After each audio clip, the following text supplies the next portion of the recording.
안녕하세요. 한 주간의 주요 정책과 경제 이슈를 한눈에 짚어보는 위클리 이슈 포커스 시간입니다. 오늘은 하경란, 한다운 아나운서와 함께하겠습니다. 안녕하세요. 낮 기온이 부쩍 오르면서 거리 곳곳에서 초여름의 기운이 느껴지고 있습니다. 가벼워진 옷차림만큼이나 일상의 풍경도 조금씩 달라지고 있는데요. 계절이 빠르게 바뀌는 만큼 사회와 경제를 둘러싼 흐름에도 새로운 움직임이 이어지고 있습니다. 이번 주에도 산업과 정책, 그리고 시장 곳곳에서 눈여겨볼 만한 소식들이 이어졌는데요. 우리의 일상과 맞닿아 있는 이야기들, 오늘 위클리 이슈 포커스에서 함께 살펴보겠습니다. 먼저 한 주간의 핵심 정책들을 정리해드리는 이슈 브리핑 시간입니다. 첫 번째 소식입니다. 산업통상자원부가 국내 조선산업 경쟁력 강화를 위해 대규모 투자에 나섭니다. 산업통상자원부는 향후 5년간 최대 5,250억 원을 투입해 LNG 운반선과 암모니아선 등 차세대 선박 핵심 기술 확보를 추진합니다. 또 오는 2030년까지 민관 합동 약 1조 원을 투자해 24시간 자율운영이 가능한 인공지능 기반 조선소 구축에도 나섭니다. 이와 함께 자율운항 선박 기술 개발과 전문 인력 양성을 확대해 K조선의 글로벌 경쟁력을 더욱 강화하겠다고 밝혔습니다. 다음 소식입니다. 고용노동부가 체불임금 회수 제도를 강화하는 개정 임금채권 보장법을 시행합니다. 이에 따라 국가가 대신 지급한 체불임금은 앞으로 국세 체납 처분 절차에 준해 강제 징수할 수 있게 됩니다. 회수 절차가 간소화되면서 회수 기간은 단축되고 회수율도 높아질 것으로 보입니다. 특히 도급 구조에서 발생한 체불에 대해서는 직상 수급인과 상위 수급인에게도 연대 책임이 부과됩니다. 고용노동부는 이를 통해 노동자 보호가 한층 강화될 것으로 내다봤습니다. 다음 소식입니다. 금융위원회가 청년층 자산 형성을 지원하는 청년 미래적금의 금리 수준을 공개했습니다. 기본금리 5%에 기관별 우대금리를 더해 최대 연 7에서 8% 수준이 적용됩니다. 매달 50만 원씩 3년간 납입할 경우 최대 2,200만 원대의 만기 수령이 가능합니다. 가입기관은 시중은행과 인터넷은행 등 15곳으로 확정됐습니다. 금융위원회는 갈아타기 제도를 개선하고 신용점수 가점도 부여해 청년층의 자산 형성을 지원하겠다고 밝혔습니다. 이렇게 여러 정책 소식 계속해서 저희와 함께 살펴보겠습니다. 다음으로 하경란 아나운서, 어떤 소식 준비하셨을까요? 네, 다음 소식입니다. 정부와 배달 플랫폼 기업들이 배달 종사자 보호를 위해 공동 대응에 나섭니다. 고용노동부는 15일 국토교통부, 경찰청, 우아한 청년들, 쿠팡이츠 서비스 등 8개 배달 플랫폼 기업과 함께 배달 종사자 안전 일터 조성 협약을 체결했습니다. 2022년 음식 배달 종사자를 대상으로 한 협약을 이번에 소화물 배달 종사자 전반으로 확대한 건데요. 정부와 기업들은 배달 시간 설정과 인센티브 제도가 종사자의 무리한 운행으로 이어지지 않도록 플랫폼 운영 방식을 점검하기로 했습니다. 주행 중 불필요한 응답 요구를 줄이고 필수 기능 중심으로 배달 앱을 재설계해 안정성을 높일 계획입니다. 폭염 한파 등 이상기후 대비 지원도 강화됩니다. 생수와 냉방용품을 지원하고 종사자들이 쉬어갈 수 있는 쉼터도 확대하는데요. 고용노동부는 배달 종사자가 스스로 휴식을 선택할 수 있는 환경을 만들고 보험료 부담 완화와 신원검증 강화도 함께 추진하겠다고 밝혔습니다. 네, 다음 소식입니다. 정부가 전세 사기 피해를 사전에 막기 위해 계약 전 상담 지원을 강화합니다. 국토교통부와 주택도시보증공사는 5월 18일부터 전국 8개 전세 피해 및 예방지원센터에서 안전계약 컨설팅 사업을 시행한다고 밝혔습니다. 전세 계약 전 해당 주택의 권리관계와 위험 요소를 미리 확인할 수 있도록 돕는 제도인데요.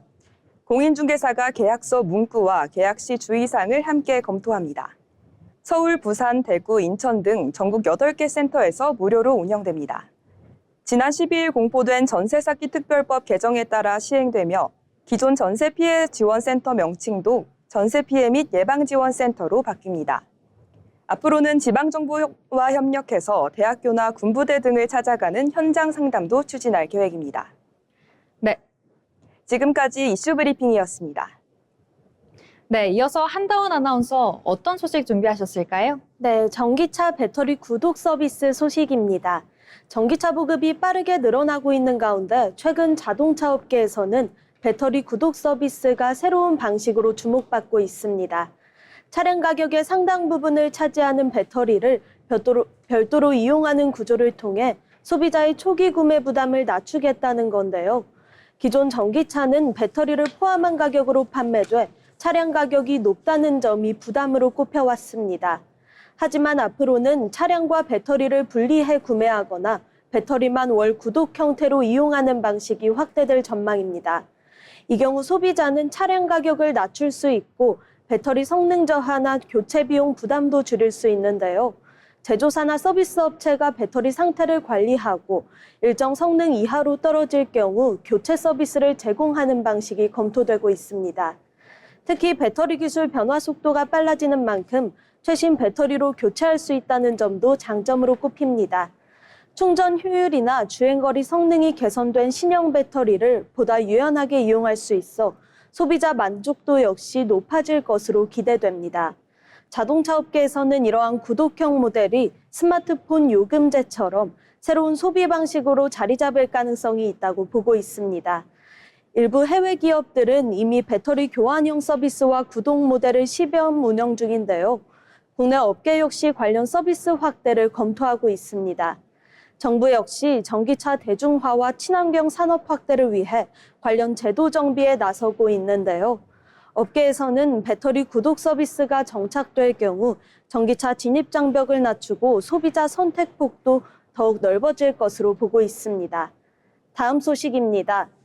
최근 장바구니 물가 부담이 커지는 가운데 정부가 수산물 가격 안정을 위한 대규모 할인 지원에 나섭니다.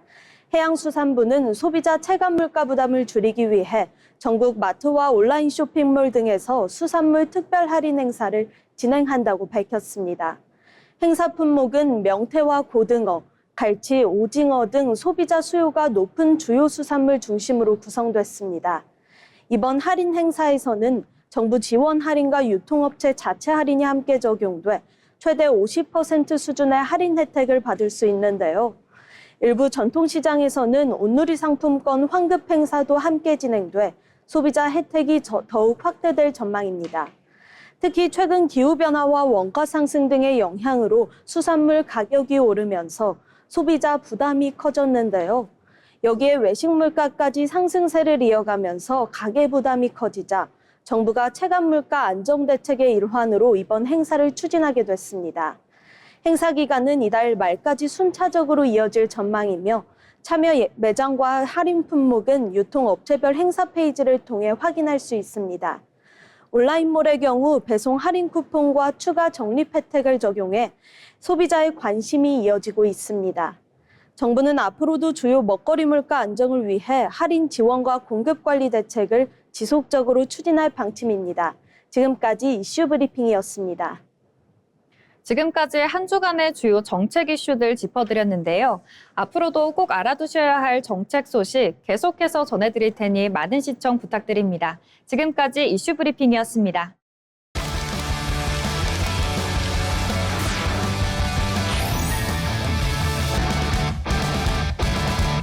이번 시간은 우리의 미래를 바꾸는 산업들을 탐구하는 산업백과 시간입니다.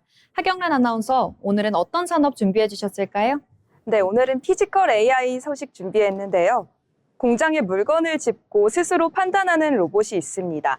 이 로봇의 임무는 단순한데요. 상자 위치가 바뀌면 다시 보고 사람이 가까이 오면 속도를 줄이면서 상황이 달라지면 움직임도 바뀝니다. 텍스트를 쓰고 이미지를 만들던 AI가 이제는 현실 세계에서 몸을 얻기 시작한 흐름을 피지컬 A라고 하죠. 화면 속에서만 답하던 AI가 현실로 나와서 직접 판단하고 움직이기 시작했습니다. 피지컬 AI가 하는 일은 크게 세 단계입니다. 카메라와 센서로 주변을 보고 AI가 판단하면 로봇이 그 판단을 움직임으로 바꿉니다. 기존 산업용 로봇이 정해진 자리에서 같은 동작을 반복했었죠. 피지컬 AI는 이런 현장 상황을 읽고 직접 반응합니다. 예상 못한 변수가 생기면 스스로 다시 판단을 할 수 있는 건데요. 사람이 일하는 공간 안에서 함께 움직여야 하기 때문입니다. 결국 피지컬 AI는 로봇이 AI가 현실 세계를 얼마나 잘 이해하고 움직일 수 있는지가 핵심입니다. 이 기술이 가장 먼저 바꿀 곳은 공장입니다. 기존의 스마트 팩토리가 데이터를 모으고 보여주는 곳이었죠. 피지컬 AI 시대의 공장은 한 단계 더 나아갑니다. AI가 직접 판단하고 실행까지 하게 되는 건데요. 자재 상태가 바뀌면 공정 조건을 바꾸고 카메라는 불량품을 찾아냅니다. 이때 로봇은 부품을 옮기는 역할을 하게 되는데요. 최근 주목받는 다크 팩토리는 불 꺼진 채로 24시간 돌아가는 공장을 말합니다. 낯설게 들리실 수도 있을 것 같은데요. 숙련공이 수십 년간 쌓아온 감각과 노하우를 AI 시스템 안으로 옮길 수 있는지가 앞으로의 과제입니다. 이 경쟁에 뛰어드는 건 로봇 회사만이 아니라고 합니다. 글로벌 IT 기업들도 빠르게 들어오고 있는데요. 이제는 걸어다니는 로봇이 건물 안에 누수를 찾고 컨베이어 벨트 위에 불량품을 가려내는 일을 합니다. 또 물류창고에서는 로봇이 AI 에이전트가 지시한 경로대로 이동하게 됩니다.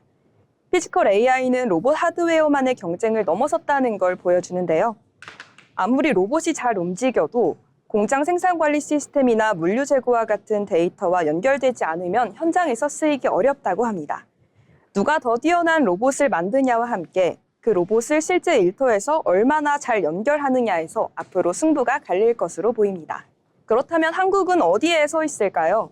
한국에는 자동차, 또 반도체, 배터리 같은 산업들이 있죠. 또한 로봇을 현장에서 적용할 공장과 수요가 있다는 장점도 있습니다.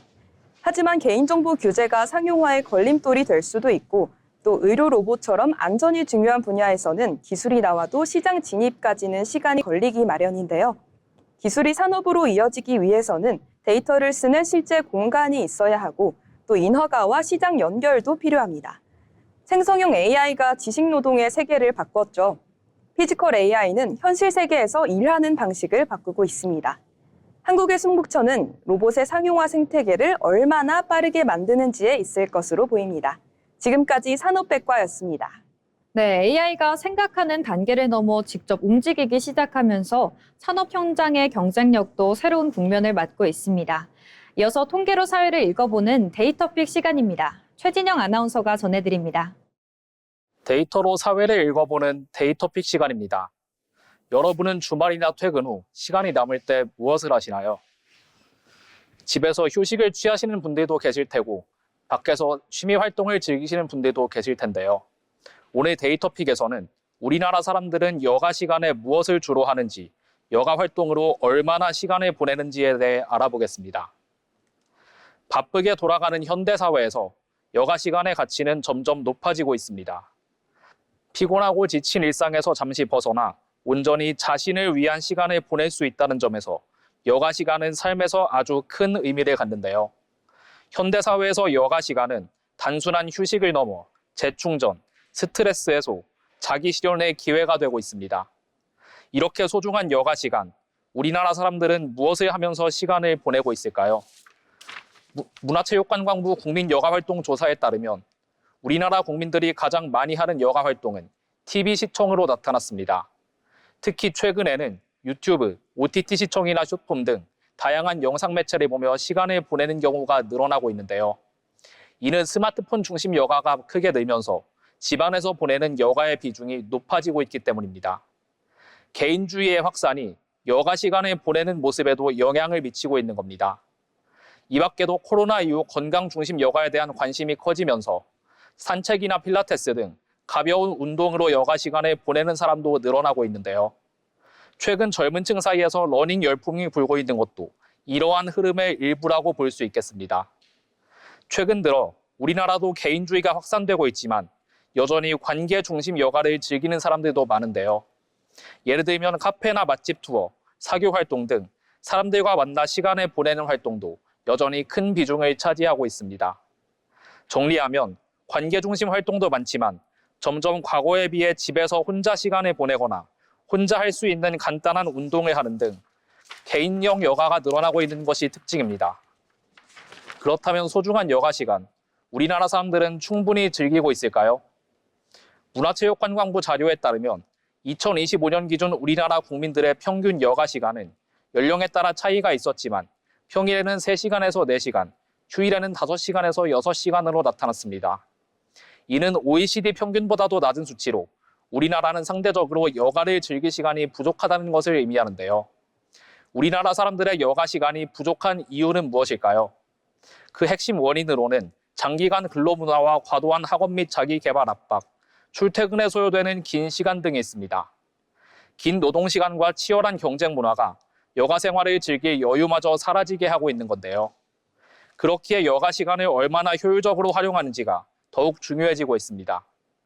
그럼 짧은 여가 시간을 최대한 알차게 보내려면 어떻게 해야 할까요? 여가 시간을 알차게 보내는 것의 핵심은 시간이 짧아도 회복되는 시간을 만드는 것입니다. 이를 위해서는 뇌의 자극을 줄이고 뇌가 진짜 회복할 수 있는 시간을 주는 것이 중요한데요. SNS나 숏폼 등 자극을 주는 콘텐츠를 멀리하고 산책이나 조깅 등 몸을 움직이는 활동을 하는 것이 중요합니다. 또한 때로는 잔잔한 음악을 듣거나 멍 때리기를 하는 등 완전히 쉴 수 있는 시간을 만드는 것도 필요합니다. 짧은 여가 시간이라도 어떻게 활용하는지에 따라서 몸에 큰 에너지를 더할 수 있다는 점 꼭 기억해 두셨으면 좋겠습니다. 일상에 치여 피곤한 삶을 살다 보면 여유라는 단어를 잊고 지낼 때가 많습니다. 하지만 현재와 미래의 나를 위해 여가 생활을 즐기며 조금이나마 제대로 된 여유를 만끽해보는 것은 어떨까요? 지금까지 데이터픽이었습니다.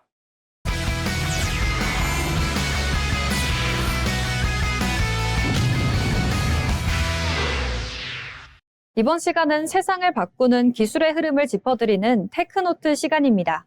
한다원 아나운서, 오늘은 어떤 소식 준비해 주셨을까요? 네, 오늘 함께 살펴볼 주제는 비밀번호 없는 시대, 패스키는 왜 주목받고 있을까입니다.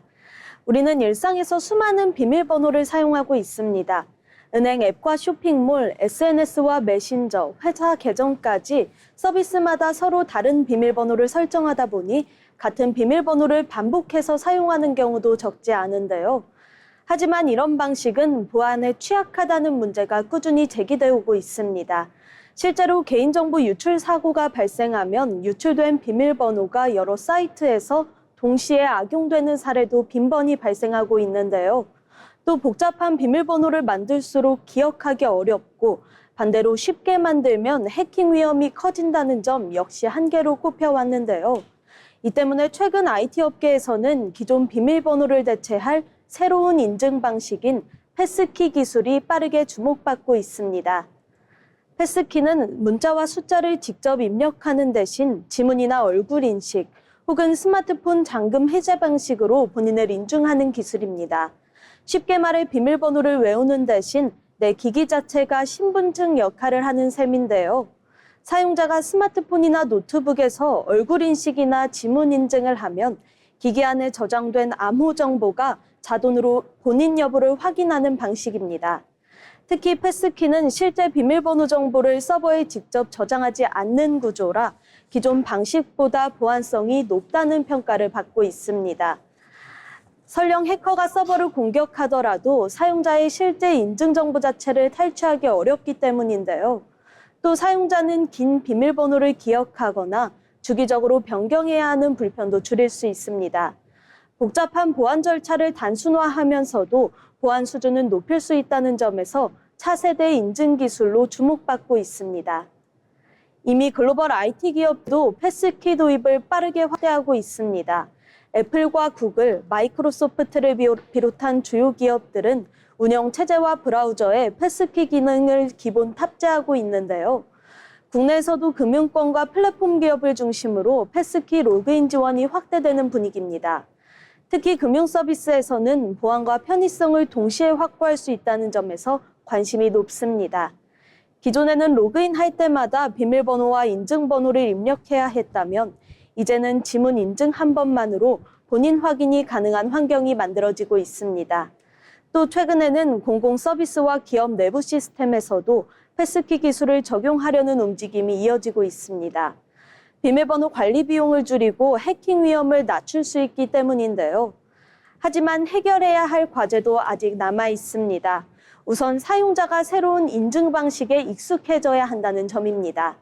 특히 여러 기기를 함께 사용하는 경우 기기 변경이나 계정 복구 과정이 복잡하게 느껴질 수 있는데요. 또 스마트폰 분실이나 생체 인증 오류에 대비한 추가 보안 장치 역시 중요해지고 있습니다. 전문가들은 패스키가 기존 비밀번호를 완전히 없애기까지는 시간이 필요할 것으로 보고 있습니다. 다만 해킹과 개인정보 유출 문제가 계속 증가하는 만큼 더 안전하고 편리한 인증 기술에 대한 수요는 앞으로 더욱 커질 전망입니다.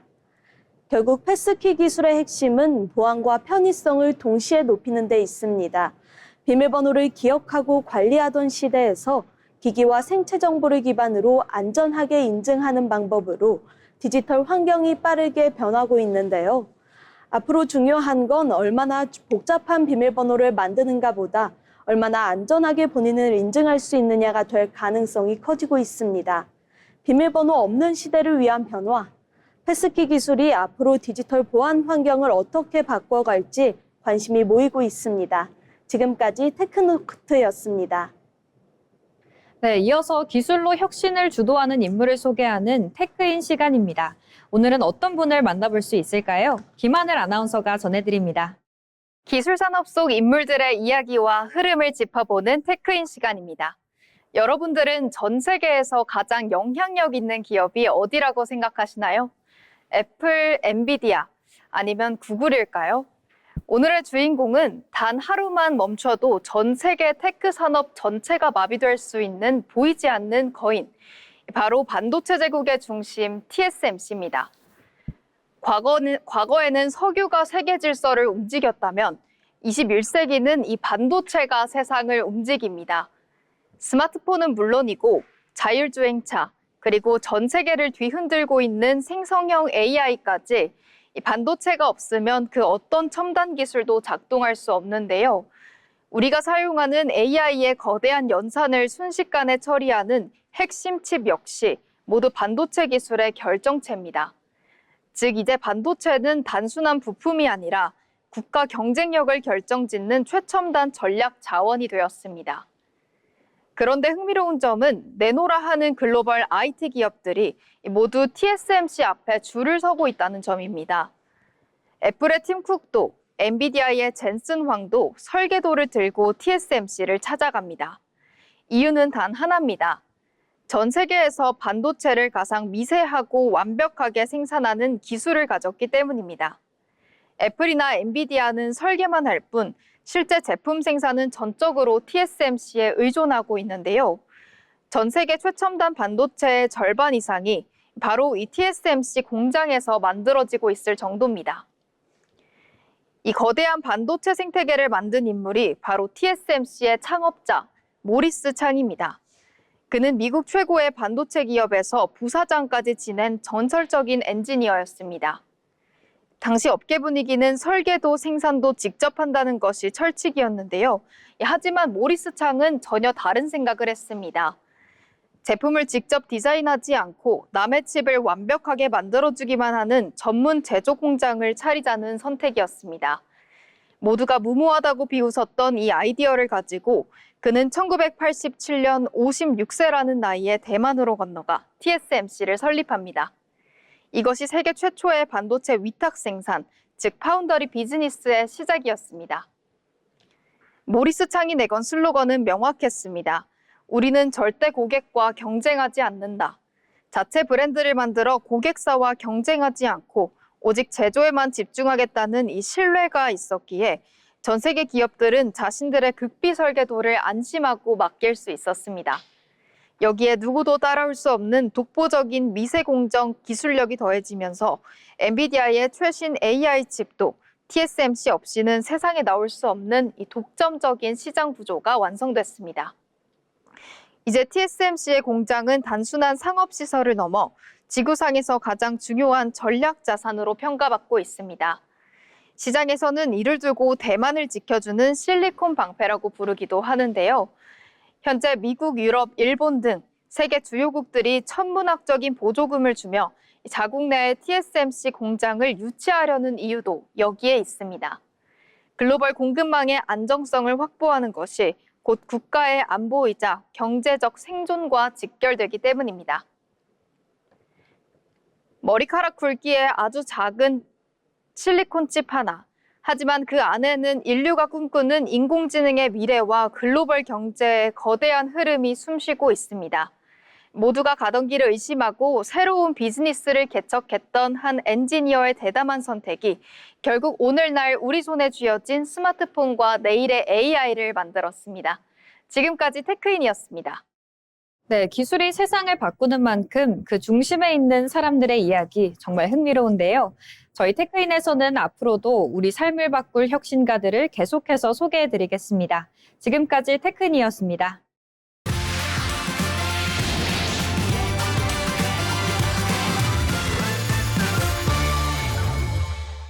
이어서 주식 초보와 함께 걷는 투자 길잡이 머니루트 시간입니다.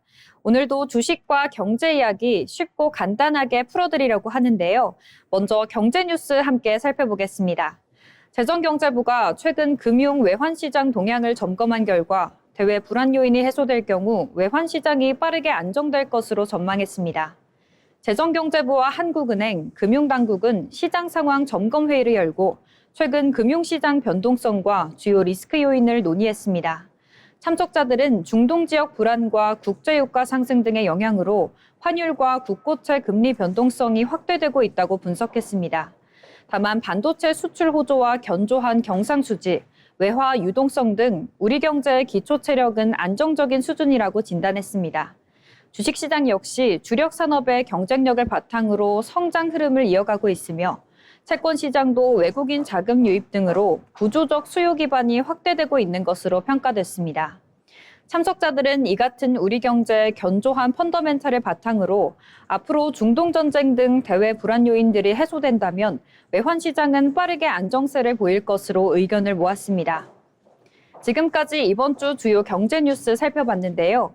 이번엔 주식 투자의 기초를 짚어보는 주린이 가이드 시간입니다. 김민정 아나운서가 전해드립니다. 주린이를 위한 쉽고 친절한 주식 설명 시간 주린이 가이드입니다. 여러분, 큰맘 먹고 주식 계좌를 개설하신 분들 많으시죠? 근데 막상 계좌에 돈을 넣고 앱을 켰더니 숨을 턱 막히는 외계어들이 가득합니다. 예수금, 증거금, 내가 넣은 돈은 하나인데 왜 계좌에 숫자가 다 다르게 적혀 있을까까지 당황하셨을 텐데요. 이 용어들을 제대로 모르면 나도 모르게 빚을 지거나 내 주식이 강제로 팔려나가는 무서운 일들이 벌어지기도 합니다. 그래서 준비했습니다. 오늘 주린이 가이드에서는 예수금부터 미수금까지 내 계좌 속 외계어들을 번역해드리겠습니다. 가장 먼저 보이는 단어 바로 예수금입니다. 한자가 어려워서 그렇지 쉽게 말해 주식 사려고 계좌에 넣어둔 내 생돈입니다. 그냥 내 통장 잔액인 거죠.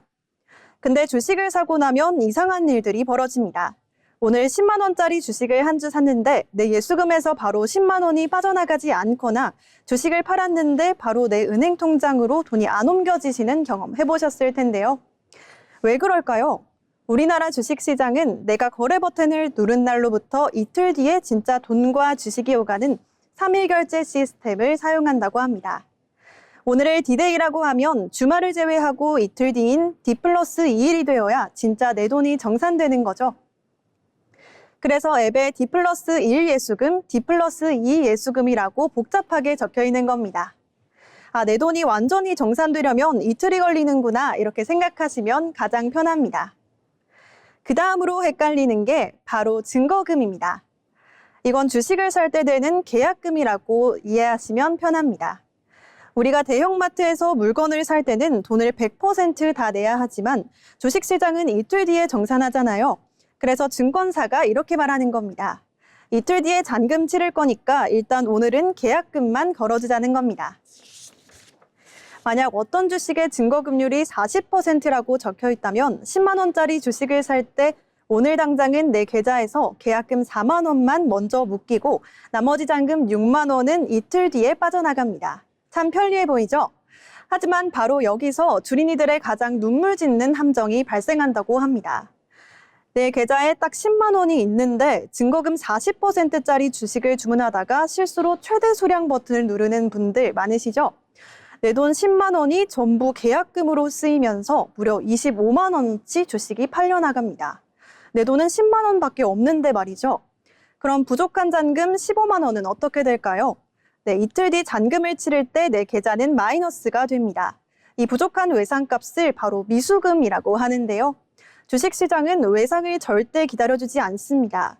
이틀 뒤까지 미수금을 입금하지 않으면 증권사는 그 다음날 아침 여러분의 동의도 받지 않고 강제로 여러분의 주식을 아주 싼 가격에 팔아서 외상값을 회수해버립니다. 이걸 뉴스에서 많이 들어보신 반대매매라고 부릅니다. 내 소중한 주식이 내 의지와 상관없이 눈물 흘리며 팔려나가는 일, 절대 있어서는 안 되겠죠? 자, 이제 외계어 같던 용어들 알고 보니 주식시장의 독특한 결제 규칙 때문이었습니다. 그래서 반대매매 같은 무서운 일을 당하지 않는 가장 쉬운 방법을 알려드리겠습니다.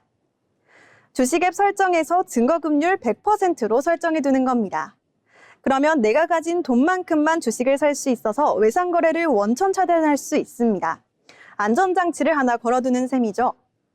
내 계좌의 숫자들이 의미하는 바를 정확히 아는 것, 그것이 진짜 투자의 시작입니다. 오늘 알려드린 예수금과 미수금의 개념 꼭 기억하시면서 안전하고 똑똑한 투자하시길 바랍니다. 지금까지 주린이 가이드였습니다. 네, 저희 주린이 가이드에서는 낯선 주식 용어를 이렇게 하나씩 쉽게 알려드리고 있는데요. 계속해서 저희와 함께 하시면서 투자의 기초 차근차근 쌓아가시면 좋을 것 같습니다. 이어서 코스피에 상장된 기업을 분석해보는 코스피 가이드 시간입니다. 하경란 아나운서, 오늘은 어떤 기업을 준비해 주셨을까요? 네, 오늘 코스피 가이드에서는 AI 서버의 부품을 만드는 회사 삼성전기 알아보겠습니다.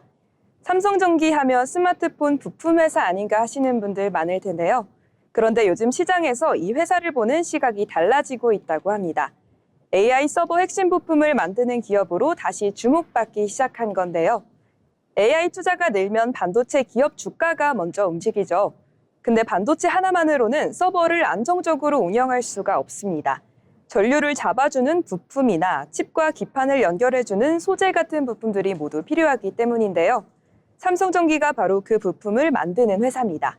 오늘은 이 부품인 MLCC와 FCBGA 이 두 제품 중심으로 짚어보겠습니다. 먼저 AI 서버의 구성을 살펴보면 반도체 말고도 필요한 것들이 많은데요. 반도체를 연결해주는 기판도 있고 전류를 잡아주는 부품들도 들어갑니다. 부품들이 제대로 작동을 안 하게 되면 서버 전체가 흔들리게 되는데요. 게다가 AI 서버는 일반 전자기기보다도 전력이 훨씬 많이 필요합니다.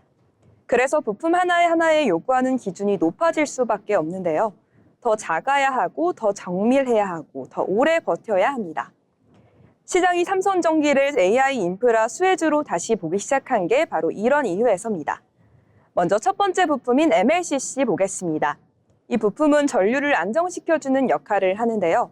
스마트폰부터 자동차까지 전자기기 대부분에 들어갑니다. AI 서버에서는 이 역할이 특히 더 중요해졌다고 하는데요. 서버에는 고성능 반도체가 촘촘하게 들어가기 때문에 전류가 조금만 불안정해도 서버 전체 성능에 바로 영향을 주기 때문입니다. 이러한 흔들림을 잡아주는 게 바로 MLCC입니다. 삼성전기는 AI 서버 네트워크 장비 같은 분야에서 이 수요를 확보한 상태입니다. 실제로도 수동소자 부문 매출도 늘어나는 흐름이 확인됩니다. 두 번째 부품 살펴보겠습니다. 바로 FCBGA인데요. 패키지 기판이라는 부품을 말합니다. 고성능 반도체와 회로판 사이를 연결해주는 역할을 하는 부품인데요. 반도체가 아무리 좋아도 신호와 전력을 제대로 연결해주는 기판이 없으면 성능이 떨어지게 됩니다. 그래서 AI 반도체가 고도화될수록 기판에 요구하는 기술 수준도 같이 올라갈 수밖에 없죠. 삼성전기 반도체 기판 부문에서 전년 동기 대비 생산과 매출이 모두 증가했다고 합니다. 오늘 알아본 MLCC는 전류를 잡아주는 부품, FCBGA는 반도체를 연결해주는 부품이라고 생각하시면 될 것 같습니다. 둘 다 AI 서버를 돌아가게 하는 핵심 부품입니다. 그러면 삼성전기를 투자 관점에서 포인트 한번 짚어보겠습니다. 먼저 실적이 중요할 텐데요. AI 수요가 실제 매출과 영업이익 개선으로 연결되고 있는지 먼저 확인해야 합니다. 또 수익성도 봐야 할 텐데요. 매출이 늘어도 수익률이 따라주지 못하면 완전한 성장이라고 볼 수 없기 때문입니다. 마지막으로 주가 부담도 변수입니다. AI 기대감이 이미 주가에 반영된 구간에서는 실적이 나와도 주가가 안 움직이거나 오히려 빠지는 경우도 있으니 주의하셔야겠습니다. 실제로 투자를 하기 전에 AI 서버 수요가 실제로 MLCC나 FCBGA 같은 부품의 실적으로 이어지는지도 확인하시는 게 좋겠습니다. 지금까지 코스피 가이드였습니다. 네, AI 서버 핵심 부품 공급 확대를 바탕으로 새로운 성장 가능성을 보여주고 있는 삼성전기에 대해 알아봤는데요. 이어서 코인 시장의 흐름과 기술을 알아보는 코인 가이드 시간입니다. 한동원 아나운서, 오늘은 어떤 암호화폐 관련 소식을 준비해 주셨을까요? 네, 오늘 준비한 주제는 스테이블 코인, 왜 디지털 달러라고 불릴까입니다. 비트코인과 이더리움 같은 가상자산은 높은 가격 변동성으로 잘 알려져 있습니다. 실제로 하루 사이 가격이 크게 오르거나 떨어지는 경우도 적지 않은데요. 이 때문에 가상자산을 결제나 송금 같은 실생활 서비스에 활용하기에는 불안정하다는 지적도 나오고 있습니다. 이런 한계를 보완하기 위해 등장한 것이 바로 스테이블 코인입니다. 스테이블 코인은 말 그대로 가격이 비교적 안정적으로 유지되도록 설계된 가상자산인데요. 대부분 미국 달러 같은 실제 화폐 가치에 연동되는 구조를 말합니다. 예를 들어 한 개의 스테이블 코인이 한 달러 가치에 맞춰 움직이도록 설계되는 방식입니다. 그래서 일반 가상자산보다 가격 변동성이 상대적으로 작다는 특징이 있습니다. 스테이블 코인이 주목받는 가장 큰 이유는 실제 금융 서비스에 활용하기 쉽다는 점입니다. 해외 송금의 경우 기존 은행의 시스템은 시간이 오래 걸리거나 수수료 부담이 발생하는 경우가 많았는데요. 반면 스테이블 코인은 블록체인 네트워크를 기반으로 보다 빠르게 송금할 수 있다는 장점이 있습니다. 특히 국가 간 거래가 많은 글로벌 시장에서는 달러 기반 스테이블 코인을 활용하려는 움직임도 확대되고 있습니다. 최근에는 일부 기업들이 결제 시스템에 스테이블 코인을 도입하거나 관련 서비스를 준비하는 사례도 늘고 있다고 합니다. 가상자산이 단순 투자 대상을 넘어 실제 돈처럼 활용되는 방향으로 발전하고 있다는 분석도 나오고 있습니다. 다만 스테이블 코인 역시 주의해야 할 부분이 있습니다. 가장 중요한 건 발행사의 신뢰성과 준비 자산입니다. 스테이블 코인은 달러 가치에 맞춰 가격을 유지해야 하는 만큼 그만큼 현금성 자산이나 국채 등을 실제로 보유하고 있어야 하는데요. 만약 준비 자산이 부족하거나 운영 문제가 발생할 경우 가격 안정성이 흔들릴 가능성도 있습니다. 실제로 과거 일부 스테이블 코인은 가격이 급락하면서 시장 혼란을 일으킨 사례도 있습니다.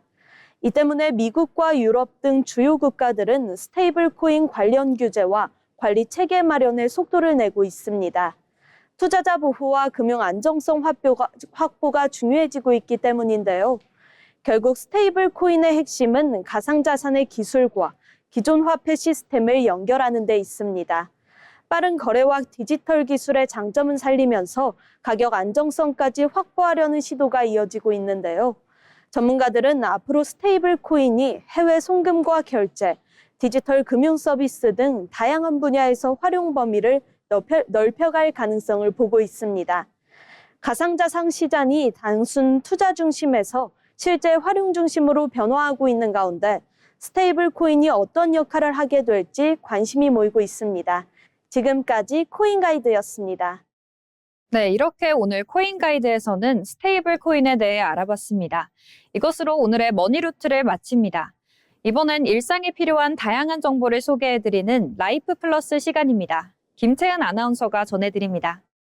일상에 필요한 다양한 정보를 전달해드리는 라이프 플러스 시간입니다. 날이 더워지면서 한강을 바라볼 때마다 시원하게 강을 가로질러 건너고 싶다는 생각 한 번쯤 해보셨을 텐데요. 오늘은 한강의 새로운 수상 대중교통, 한강버스에 대해 소개해드리겠습니다. 한강버스는 서울 시민들의 이동 편의를 높이기 위해 추진된 새로운 교통수단입니다.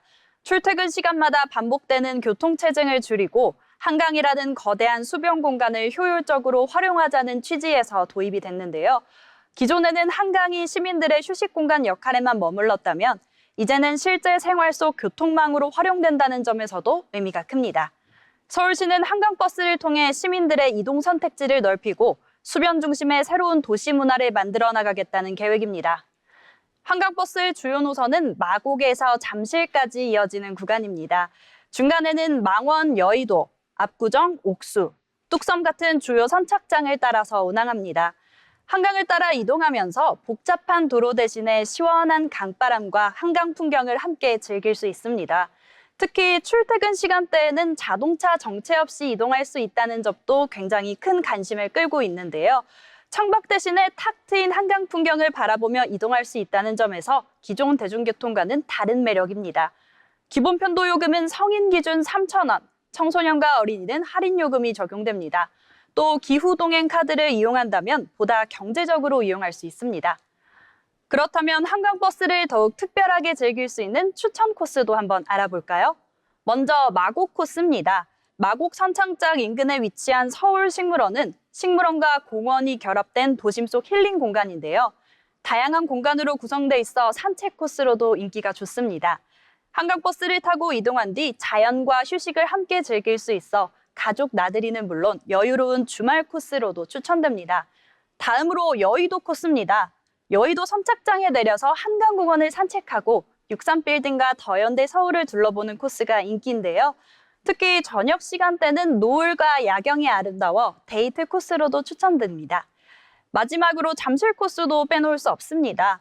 석촌호수와 롯데월드타워, 그리고 잠실 한강공원까지 함께 즐길 수 있어 가족 나들이 코스로 추천됩니다. 한강버스를 이용할 계획이라면 탑승 전 선착장 위치와 정확한 운행 시간표를 미리 확인하는 것도 중요합니다. 운행 노선과 시간은 날씨나 운행 상황에 따라 달라질 수 있는 만큼 자세한 정보는 한강버스 공식 홈페이지를 미리 확인하시는 것이 좋겠습니다. 앞으로 한강버스는 시민들의 편리한 이동수단을 넘어서 서울의 아름다운 한강 풍경을 색다르게 즐길 수 있는 새로운 관광 코스로도 기대를 모으고 있습니다. 특히 외국인 관광객들에게도 서울의 매력을 한눈에 담을 수 있는 특별한 경험이 될 것으로 보입니다. 서울의 중심을 가로지르는 한강 위에서 이동과 여행을 한 번에 즐길 수 있는 시대가 조금씩 가까워지고 있는 것 같습니다. 지금까지 라이프 플러스였습니다. 네, 이동과 여가를 동시에 누릴 수 있는 서울의 새로운 수상 교통수단, 한강버스에 대해 알아봤습니다. 다음은 스포츠 프리즘 시간입니다. 김민정 아나운서가 전해드립니다. 스포츠 프리즘 시간입니다. 초등학교 2학년 훈련이 너무 힘들다며 그만두겠다고 했던 아이. 그리고 20여 년 뒤 세계 여자 배드민턴의 정상에 선 선수, 바로 안세영입니다. 배드민턴을 잘 모르시는 분들도 이름 한 번쯤 들어보셨을 겁니다. 올해 24살, 지금 세계 랭킹 1위입니다. 근데 이 선수에게 천재라고 하면 굉장히 싫어한다고 합니다. 오늘은 그 이유부터 알아보겠습니다. 안세영은 2002년 광주에서 태어났습니다. 아버지는 국가대표 복싱 선수 출신이었고 어머니는 체조 선수였습니다. 초등학교 1학년 때 아버지를 따라 코트에 나갔다가 라켓을 잡았고 그게 시작이었습니다. 근데 이듬해 훈련 강도가 세지자 그만두겠다고 했습니다. 그때 감독이 한마디를 건넸습니다. 배드민턴으로 세계 1등 할 수 있어. 8살짜리 아이가 그 말 하나를 꿈으로 삼고 열심히 준비했습니다. 중학교 3학년이던 2017년 만 15세의 나이로 국가대표 선발전에 나섰습니다. 현역 실업팀 선수들을 상대로 전승을 거두며 조 1위로 통과했는데 중학생이 단식 선발전에서 100% 승률로 올라온 건 한국 배드민턴 역사상 처음 있는 일이었습니다. 세간에서는 타고난 재능을 이야기하지만 안세영을 가까이서 본 사람들의 말은 다릅니다. 선수촌 야간 웨이트 트레이닝장에 가면 항상 안세영이 있었다고 합니다. 코치들이 쉬라고 뜯어 말려도 소용이 없었고 본인은 운동 안 하면 오히려 스트레스 받는다고 말할 정도였습니다. 심지어 초등학교 때부터 써온 훈련 일지는 지금도 분석 일지로 이어지고 있다고 합니다. 그러니 천재라는 말이 불편할 수밖에 없는 거죠. 2024년 파리올림픽 안세영은 여자 단식 결승에서 중국의 허빙자오를 2대0으로 꺾고 금메달을 땄습니다. 1996년 방수현 선수 이후 28년 만에 나온 한국 여자 배드민턴 단식 금메달이었습니다. 근데 시상대에서 내려온 뒤 안세영은 웃지 않았습니다. 본인의 부상이 생각보다 심각했는데 대표팀은 안일하게 봤다고 기자들 앞에서 직접 밝혔습니다. 세계 정상에 선 날 나온 그 말은 한국 체육계 시스템 전반을 다시 들여다보는 계기가 됐습니다. 그 해를 넘고도 멈추지 않았습니다. 2025년 단일 시즌 11개 대회 우승, 남녀 단식 통틀어 역대 최다 우승 타이 기록이었고 배드민턴 전 종목에서 처음으로 단일 시즌 상금 100만 달러를 돌파했다고 합니다. 올해도 달리고 있습니다. 말레이시아 오픈, 인도 오픈, 아시아 선수권을 연달아 제패하며 올림픽 세계선수권, 아시아게임, 아시아 선수권 모두 정상에 오른 그랜드슬램을 달성했습니다. 지난 5월 3일에는 덴마크 우버컵 결승에서 6전 전승으로 팀 우승을 이끌었습니다. 4년 만에 중국을 꺾고 가져온 트로피였습니다. 안세영은 말합니다. 내가 가는 길이 곧 역사입니다. 이 선수의 이력을 보고 나면 그냥 사실로 들립니다. 올해 24살, 아직 갈 길이 많이 남았습니다. 지금까지 스포츠 프리즘이었습니다. 네, 정상에 오른 선수의 뒤에는 결국 누구보다 치열했던 시간이 있었다는 사실, 오늘 스포츠 프리즘을 통해 다시 한번 떠올려 보셨을 텐데요. 저희 위클리 이슈 포커스도 앞으로도 계속해서 겉으로 보이는 결과 너머의 의미를 함께 짚어드리겠습니다. 오늘 저희가 준비한 내용은 여기까지입니다. 시청해주신 여러분 고맙습니다.